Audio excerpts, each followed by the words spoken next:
శ్రీ గణేశాయ నమః. శారదా గురుభ్యో నమః. ఈటీవీ లైఫ్ ఆధ్యాత్మిక ఛానల్ ప్రేక్షకులకు శుభోదయం. శ్రీరస్తు కార్యక్రమానికి శుభస్వాగతం. కార్యక్రమంలో శుభతిథి అంశంలో నేటి పంచాంగ వివరాలు చూద్దాం. ఆంగ్ల తేదీ 23వ తేదీ 11వ నెల 2025 సంవత్సరం ఆదివారం. స్వస్తి శ్రీ చాంద్రమాన శ్రీ విశ్వావసునామ సంవత్సరం దక్షిణాయనం హేమంత ఋతువు మార్గశిర మాసం శుక్లపక్షం తదియ తిథి సాయంత్రం 4:32 వరకు, అనంతరం చవితి. మూలా నక్షత్రం సాయంత్రం 5:44 వరకు, అనంతరం పూర్వాషాఢ నక్షత్రం. ధృతియోగం ఉదయం 11:34 వరకు, అనంతరం శివం యోగం. గరజీకరణం సాయంత్రం 4:32 వరకు, అనంతరం వణజీకరణం.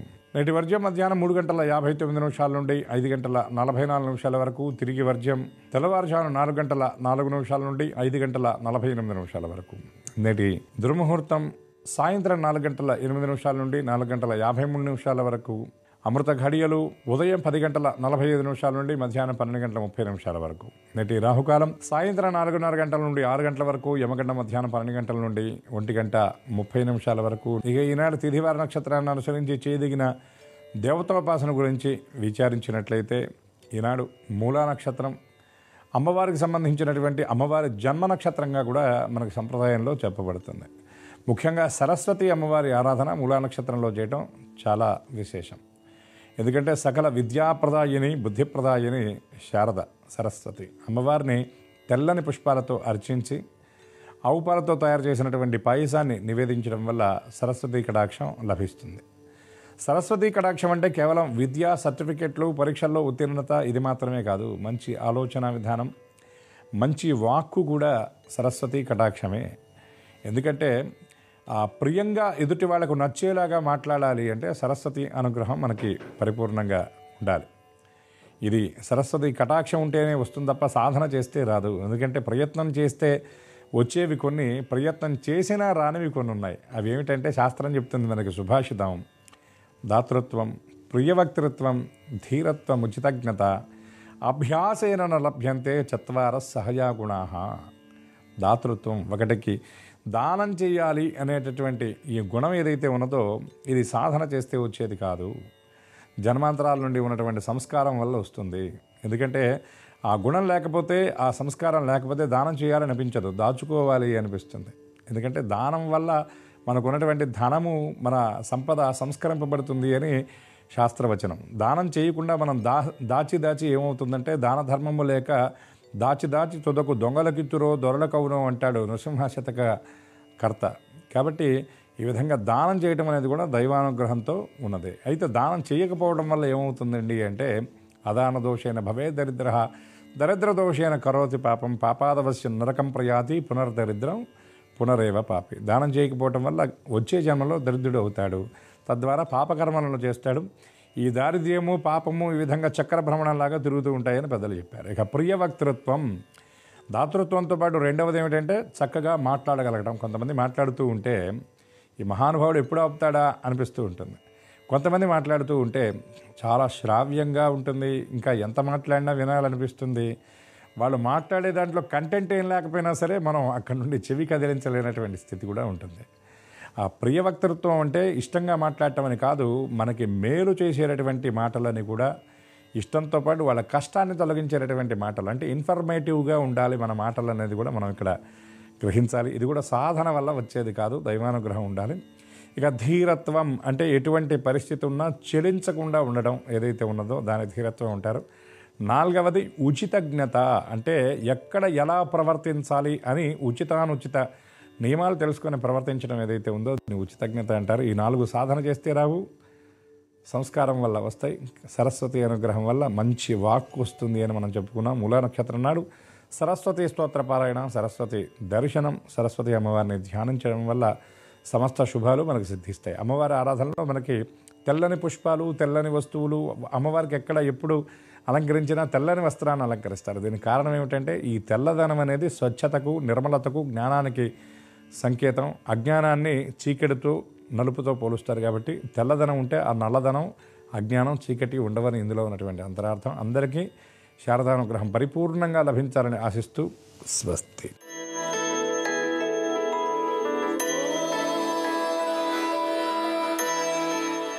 ఈటీవీ లైఫ్ ఆధ్యాత్మిక ఛానల్ ప్రేక్షకులందరికీ నమస్కారం. శ్రీరస్తు కార్యక్రమంలో గ్రహయోగం అంశానికి స్వాగతం. ఈనాటి ఈ గ్రహయోగం శీర్షికలో మేషాది ద్వాదశ రాశుల వారికి కలిగే శుభ అశుభ ఫలితాలని, అవసరమైన సందర్భాల్లో ప్రత్యామ్నాయ మార్గాలని తెలుసుకుంటారు.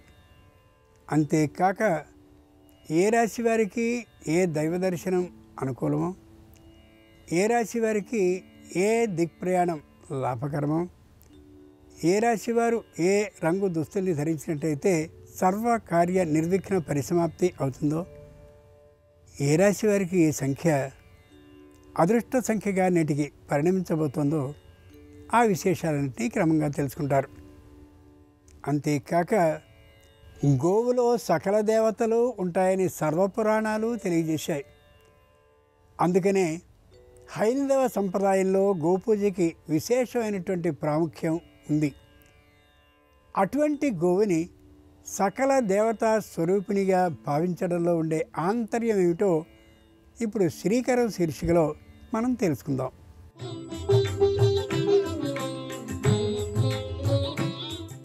గోమాత సర్వదేవతా స్వరూపం. లోకంలో గోవుకి సాటిరాగల జీవి మరొక్కటి లేనే లేదని యజుర్వేదం పేర్కొంది. గోవు అన్ని సంపదలకి పుట్టిల్లని అథర్వవేదం తెలియజేస్తోంది. 4 వేదాలు గోముఖం నుంచే ఉత్పన్నమయ్యాయని పద్మపురాణం ప్రస్తావించింది. గోవు అనేది మానవులందరికీ మాతృకారక శక్తి అని మహాభారతం వివరించింది. భారతీయ సనాతన ధర్మంలో గోవుకి విశేషమైన ప్రాధాన్యం ఉంది. అన్ని రకాల దానాల్లోనూ గోదానం ప్రధానమైనది. మన సంస్కృతిలో పంచమాతలు అనే సంప్రదాయం ఉంది. వాటిలో గోమాత స్వరూపం కూడా ఉంది.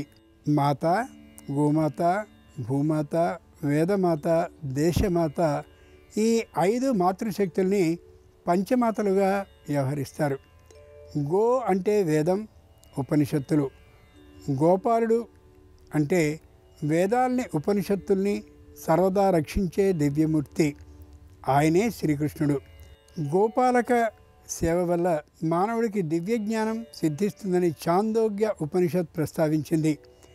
ఎక్కడ గోవు నివాసం ఉంటుందో అక్కడ ప్రతికూల శక్తులు తొలగి సానుకూలమైన దైవీ శక్తులు పెంపొందుతాయి. అందుకే గోవుని సర్వదేవతా సమష్టి రూపంగా పూజిస్తారు. ముందుగా నేటి పంచాంగం. ఈరోజు మార్గశీర్ష శుద్ధ తృతీయ అంటే తదియ, ఆదివారం. నక్షత్రం మూల. ఇక నేటి గ్రహస్థితిని పరిశీలించి చూస్తే కర్కాటకంలో గురుడు, సింహంలో కేతువు, తులలో బుధ శుక్రుడు, వృశ్చికంలో రవి కుజులు, చంద్రుడు ధనుస్సులో ఉంటే కుంభంలో రాహువు, మీనంలో శని ఉన్నారు. ఈ తాత్కాలిక గ్రహస్థితి ఆధారంగా మేషాది ద్వాదశ రాశుల వారికి కలిగే శుభ అశుభ ఫలితాలని క్రమంగా పరిశీలించి చూద్దాం. ముందుగా మేషరాశి.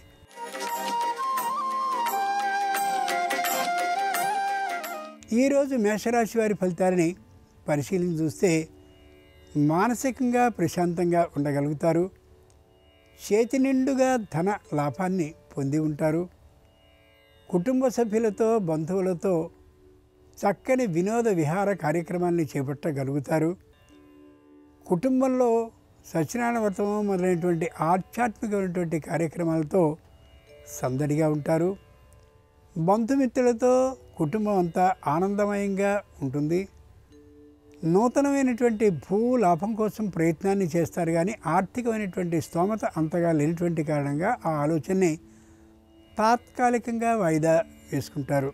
ఆదివారం సందర్భంగా మేషరాశి వారు ప్రత్యక్ష భగవానుడైనటువంటి ఆదిత్యుని అంటే సూర్యుడిని కుంకుమాక్షతలతో కానీ పూజించినట్లయితే బుద్ధి విశేషం పెరిగి వ్యాపారాన్ని చక్కగా నడిపించగలుగుతారు. ఆర్థిక లాభాన్ని పొందగలుగుతారు.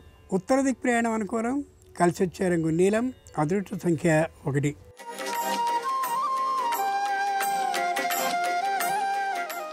ఈరోజు వృషభ రాశి వారి ఫలితాలను పరిశీలించి చూస్తే గ్రహబలం విశేషంగా అనుకూలిస్తూ ఉండేటటువంటి కారణంగా వృత్తి, ఉద్యోగ, వ్యాపారాల్లో ఏ విధమైనటువంటి తిరుగు లేకుండా ఉండగలుగుతారు.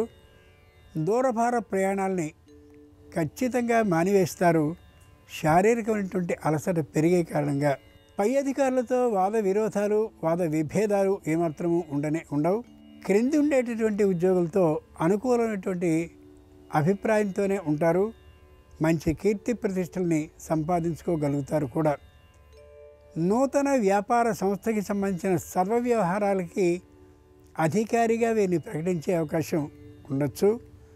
కానీ బాధ్యతని తీసుకున్న మీదట శారీరక శ్రమ మానసిక శ్రమ పెరుగుతుందనే ఆలోచన కలిగి తగినటువంటి నిర్ణయాన్ని తీసుకోవడం అవసరం. ఆదివారం సందర్భంగా వృషభ రాశి వారు శ్రీ మహాగణాధిపతిని బిల్వ దళాలతో అర్చించినట్లయితే వ్యాపారంలో మంచి అభివృద్ధి లభించడమే కాకుండా వ్యాపార స్థలాలు మరికొన్ని పెరిగే అవకాశం ఉండొచ్చు. ఈశాన్య దిక్ ప్రయాణం అనుకూలం. కలిసి వచ్చే రంగు ఎరుపు. అదృష్ట సంఖ్య 4.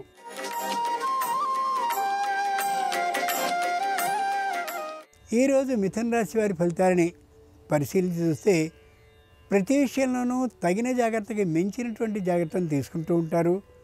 ముఖ్యంగా ఆరోగ్య విషయంలో చెప్పలేనటువంటి శ్రద్ధని భార్యాభర్తలు పాటిస్తూ ఉంటారు. కుటుంబ సభ్యులతో పాటింపచేస్తారు కూడా. దూరభార ప్రయాణాలను చేసేంతటి శారీరకమైనటువంటి శ్రమని భరించే ఓపిక లేని కారణంగా దూరభార ప్రయాణాలు మానేస్తారు. ముఖ్యంగా కుటుంబ సభ్యుల్లో దగ్గరగా ఉన్నటువంటి వారికి సంబంధించిన వివాహాది శుభకార్యాలకే వెడతారు తప్ప దూర ప్రయాణాలని చేయలేకపోవచ్చు. ఆదివారం సందర్భంగా మిథున రాశి వారు కళ్యాణ వెంకటేశ్వర స్వామి వారిని పసుపు అక్షతలతో పూజించినట్లయితే వివాహాది శుభకార్యాలు అనుకూలంగా పరిణమించే అవకాశం ఉండొచ్చు. ఉత్తర దిక్ ప్రయాణం అనుకూలం. కలిసి వచ్చే రంగు తెలుపు. అదృష్ట సంఖ్య 3.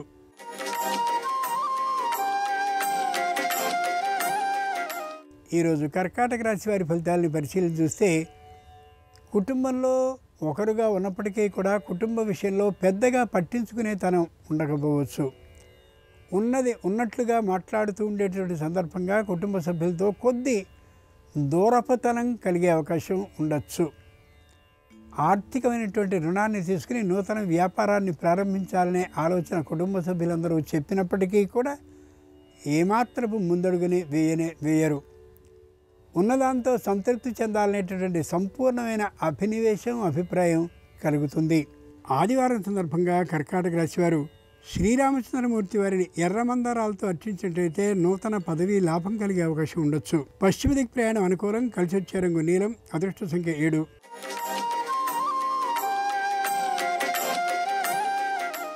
ఈరోజు సింహరాశి వారి ఫలితాలను పరిశీలన చూస్తే ఏ విషయంలోనూ కూడా అధైర్యభావం లేకుండానే ఉండగలుగుతారు.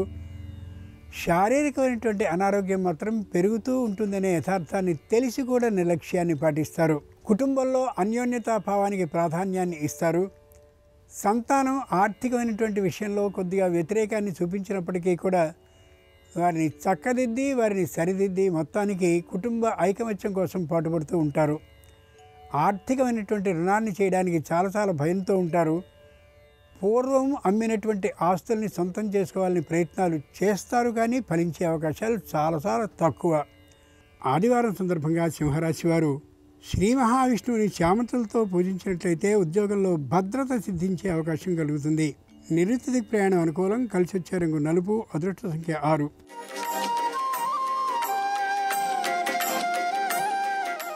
ఈరోజు కన్యారాశి వారి ఫలితాలని పరిశీలించి చూస్తే గత జీవితాన్ని గురించినటువంటి కొద్దిగా పునరాలోచన చేసుకుంటూ తాత్కాలికమైనటువంటి అశాంత భావాన్ని పొందుతారు.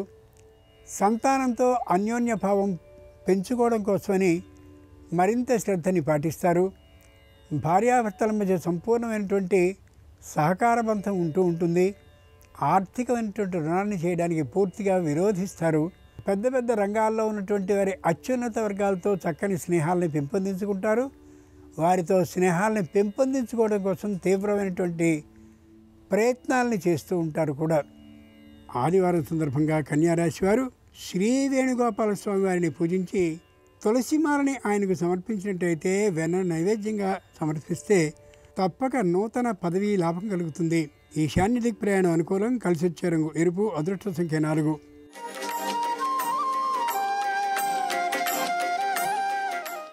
ఈరోజు తులారాశి వారి ఫలితాలని పరిశీలించి చూస్తే ఎక్కువ మౌనానికి ప్రాధాన్యం ఇస్తూ ఉంటారు. ఎవరితోనూ తొందరపాటుతనంతో మాట్లాడడానికి ఇష్టపడరు. ఎవరు తమని విరోధించినప్పటికీ కూడా వెంటనే సమాధానాన్ని ఇవ్వడానికి అంతటి సుముఖతని చూపించరు. తమ సంతానం వయసు వచ్చినటువంటి కారణంగా చిన్నగా విరోధిస్తూ ఉన్నప్పటికీ, అలాగే విద్యా విషయంలో తగినంతటి శ్రద్ధని చూపించినప్పటికీ కూడా మందలించేటటువంటి తనం ఏమాత్రము లేకుండా ఉంటారు. కుటుంబంలో మానసికమైనటువంటి అభిప్రాయ భేదం కలుగుతుంది అనే భయంతో ఆర్థికమైనటువంటి స్థితిలో ఏ విధమైన లోటుపాటు లేకుండా ఉండగలుగుతారు. ఆదివారం సందర్భంగా తులారాశి వారు హయగ్రీవ స్వామివారిని కనకాంబరాలతో అర్చించినట్టయితే ఏదో తెలియనిటువంటి ఆందోళన సంపూర్ణంగా తొలగిపోతుంది. మనసు నుండి ఉద్యోగాన్ని సుఖంగా చేసుకోగలుగుతారు. దక్షిణ దిక్ ప్రయాణం అనుకూలం. కలిసి వచ్చే రంగు పసుపచ్చన. అదృష్ట సంఖ్య 9.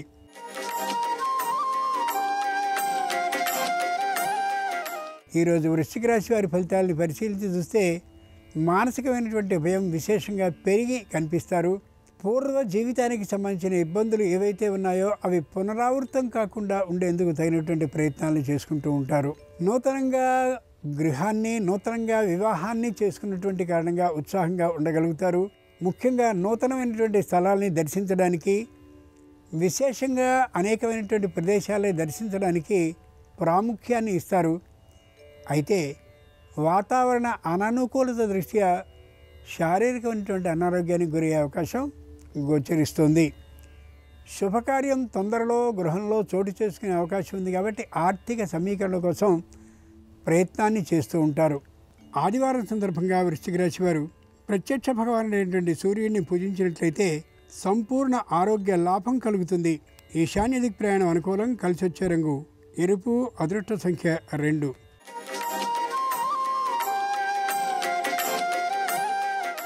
ఈరోజు ధనురాశి వారి ఫలితాలను పరిశీలించి చూస్తే మానసికంగా దృఢంగా ఉంటారు. ఎంత మాట పడితే అంత మాట మాట్లాడడానికి ఏమాత్రపు వెనుకబాటుతనాన్ని చూపరు. తండ్రికి తాత్కాలికమైనటువంటి అనారోగ్యం కలిగినటువంటి కారణంగా మానసికమైనటువంటి భయం చోటు చేసుకుని ఉండొచ్చు. వ్యాపారంలో ఏ విధమైన పెద్ద అభివృద్ధి కనిపించదు. అంతేకాక లాభం కూడా పెరిగే అవకాశం ఉండకపోవచ్చు. వృత్తిపరమైనటువంటి మెళకువలు తెలుసుకున్నప్పటికీ కూడా దాన్ని కార్య ఆచరణలో పెట్టలేకపోయేటటువంటి పరిస్థితి ఉండొచ్చు. వృత్తి ఉద్యోగ వ్యాపారపరమైనటువంటి ఆదాయాలు మధ్యమంగానే ఉంటాయి ఈ రాశి వారికి తప్ప విశేషంగా ఉండే అవకాశం ఈ రోజుకి మాత్రం ఉండకపోవచ్చు. ఆదివారం సందర్భంగా ధనురాశి వారు శ్రీ లక్ష్మీ నరసింహస్వామి వారిని సన్నజాతులతో అర్చించినట్లయితే నూతన గృహ లాభానికి అవకాశం ఉంటుంది. వాయువ్య దిక్ ప్రయాణం అనుకూలం. కలిసి వచ్చే రంగు ఆకుపచ్చన. అదృష్ట సంఖ్య 8.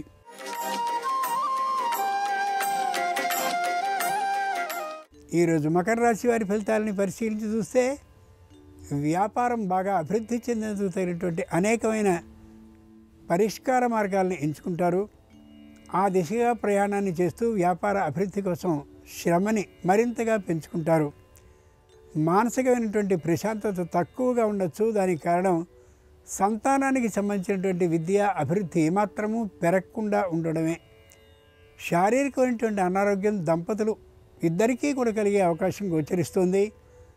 వెంటనే వైద్య పరీక్షలను చేయించుకుని ఔషధ సేవని చేయించుకోవడం అత్యవసరం. తాము ఇంతకుముందు సంపాదించినటువంటి స్థిరమైన ఆస్తుల విషయంలో పత్రాలన్నీ సక్రమంగా ఉన్నది లేనిది, అది ఏ విధంగా ఆక్రమణకి గురి కానిది, ఆ విశేషాన్ని గమనించుకోవడం ఎంతైనా అవసరం. ఆదివారం సందర్భంగా మకర రాశి వారు శ్రీ వీర వెంకట సత్యనారాయణ స్వామి వారిని తమలపాకులతో పూజించినట్లయితే నూతన వాహనాన్ని ఎప్పటి నుండో కొనుక్కుందాం అనుకుంటున్నది సిద్ధించే అవకాశం ఉంటుంది. ఆగ్నేయ దిక్ ప్రయాణం అనుకూలం. కలిసి వచ్చే రంగు ఎరుపు. అదృష్ట సంఖ్య 4.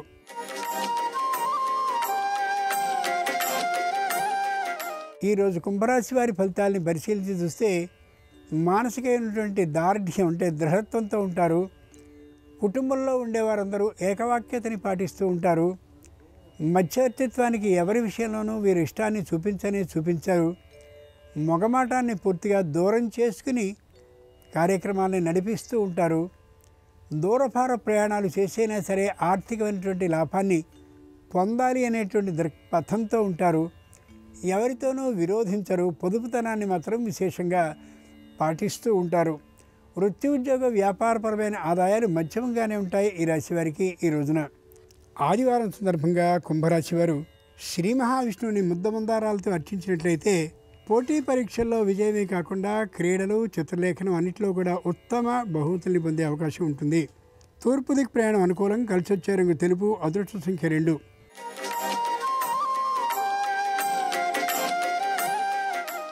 ఈరోజు మీనరాశి వారి ఫలితాలని పరిశీలించి చూస్తే వృత్తిపరంగా అభివృద్ధిని సాధించగలుగుతారు. వ్యాపారపరంగా విశేషమైనటువంటి కీర్తి ప్రతిష్టల్ని పొందగలుగుతారు. కానీ ఆర్థికమైనటువంటి లాభం అంతగా ఉండకపోవచ్చు. ఉద్యోగపరంగా మధ్యమ స్థాయిలోనే ఉంటారు. తమకు ఉన్నటువంటి వ్యాపారపరమైన లాభాలని మరింత పెంపొందించుకోవడం కోసం కృషి చేస్తారు. కానీ అంతగా వచ్చే అవకాశం ఉండకపోవచ్చు. శారీరకమైనటువంటి అనారోగ్యం కుటుంబం మొత్తానికి వచ్చేటువంటి కారణంగా తగినటువంటి వైద్య పరీక్షలు చేయించుకుని ఔషధ సేవ చేయించుకోవడం ఎంతైనా అవసరం. ముఖ్యంగా ఆర్థికమైనటువంటి రుణాన్ని చేసి మరో విధమైనటువంటి పొలాన్నో స్థలాన్నో కొనాలనేటటువంటి ఆలోచనని కలిగి ఉండడం ఏమాత్రమూ శ్రేయస్కరం కాదు. ఆదివారం సందర్భంగా మీనరాశి వారు హయగ్రీవ స్వామి వారిని పూజించి దధ్యోదనాన్ని నైవేద్యంగా సమర్పించినట్లయితే కుటుంబంలోని కలతలు సంపూర్ణంగా పరిష్కరింపబడిపోతాయి. స్నేహభావం పెంపొందుతుంది కూడా. ఈశాన్య దిక్ ప్రయాణం అనుకూలం. కలిసి వచ్చే రంగు తెలుపు. అదృష్ట సంఖ్య 8. ఇవి ఈనాడు ద్వాదశ రాశుల వారికి కలిగే అశుభ ఫలితాలు. ఈరోజు ఆదివారం అయిన సందర్భంగా సూర్యాది దేవతల సంపూర్ణ అనుగ్రహం సర్వరాశుల వారికి పరిపూర్ణంగా కలగాలని హృదయపూర్వకంగా ప్రార్థిస్తూ స్వస్తి.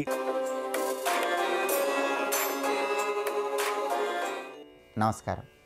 ఈరోజు మార్గశిర మాసంలో వచ్చే ఆదివారం. ఈ సందర్భంగా సూర్యుడి సంపూర్ణమైన అనుగ్రహం కలగాలంటే ఎలాంటి ముఖ్యమైన విధి విధానాలు పాటించాలో నేటి శుభం లాభం అనే శీర్షికన పరిశీలిద్దాం.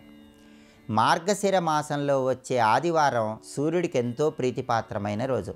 మార్గశిర మాసంలో సూర్యుడు అంశుమాన్ అనే పేరుతో భక్తులందరినీ అనుగ్రహిస్తాడు.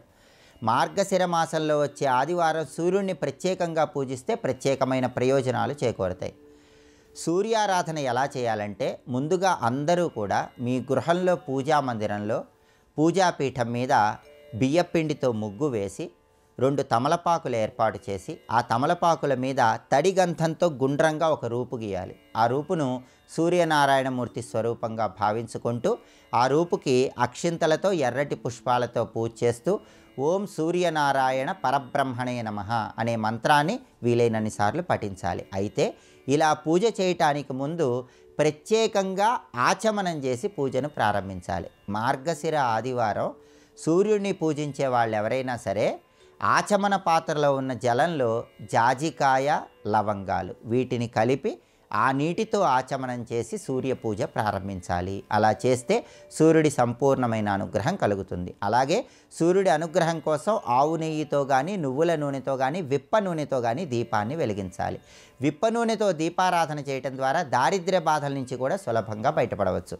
సూర్యుడిని పూజించేటప్పుడు తమలపాకు మీద తడి గంధంతో గుండ్రంగా గీసినటువంటి రూపుకి ఎర్ర మందార పూలతో కానీ ఎర్ర గులాబీ పూలతో కానీ కుంకుమ కలిపిన అక్షింతలతో కానీ పూజ చేయాలి. అలాగే సూర్యుడి అనుగ్రహం కోసం దానిమ్మ పండు గింజలు, గోధుమ రవ్వతో తయారు చేయబడిన పదార్థాలు నైవేద్యంగా సమర్పించాలి. ఇలా చేస్తే సూర్యుడి సంపూర్ణమైన అనుగ్రహం కలుగుతుంది. అలాగే మార్గశిర ఆదివార వ్రతం అనే పేరుతో మార్గశిర మాసంలో వచ్చే ఆదివారం నాడు ఆదివార వ్రతాన్ని ఆచరించే సంప్రదాయం కూడా ఉంది. మార్గశిర ఆదివార వ్రతం సందర్భంగా పూజామందిరంలో కలశం ఏర్పాటు చేసుకొని కలశం దగ్గర 7 గుర్రాల మీద సంచరించే సూర్యుడి చిత్రపటాన్ని ఉంచి దానికి కూడా పూజ చేసుకోవచ్చు. మార్గశిర ఆదివారం సందర్భంగా ముఖ్యమైన కార్యనిమిత్తమై బయటికి వెళ్ళేటప్పుడు బెల్లం ముక్క నోట్లో వేసుకుని నవ్వులుతూ సూర్యుని స్మరించుకొని వెళ్ళండి. కార్యసిద్ధి లభిస్తుంది. అలాగే స్నానం చేసిన తర్వాత నానబెట్టిన గోధుమలు బెల్లంతో కలిపి గోమాతకు ఆహారంగా తినిపించండి. 1.25 కేజీ గోధుమలు ఎరుపు రంగు వస్త్రంలో మూటగట్టి మధ్యాహ్నం 1 గంట నుంచి 2 గంటల మధ్య ప్రాంతంలో సూర్యుడి అనుగ్రహం కోసం ఎవరికైనా దానంగా ఇవ్వండి. మార్గశిర ఆదివారం సందర్భంగా దగ్గరలో ఉన్నటువంటి సూర్యాలయ దర్శనం చేయటం, సూర్యాష్టకాన్ని పఠించడం ద్వారా కూడా సూర్యుడి సంపూర్ణమైన అనుగ్రహానికి సులభంగా పాత్రలు కావచ్చు. అలాగే గృహంలో ఏ చిత్రపటాలు ఏ దిక్కుల్లో ఏర్పాటు చేస్తే విశేషమైనటువంటి శుభము లాభము చేకూరతాయో రేపటి శుభం లాభం అనే శీర్షికన పరిశీలిద్దాం. నమస్కారం. ఈ కార్యక్రమాన్ని తిరిగి చూడాలనుకుంటే www.youtube.com/ETV Life Spiritual లో చూడవచ్చు.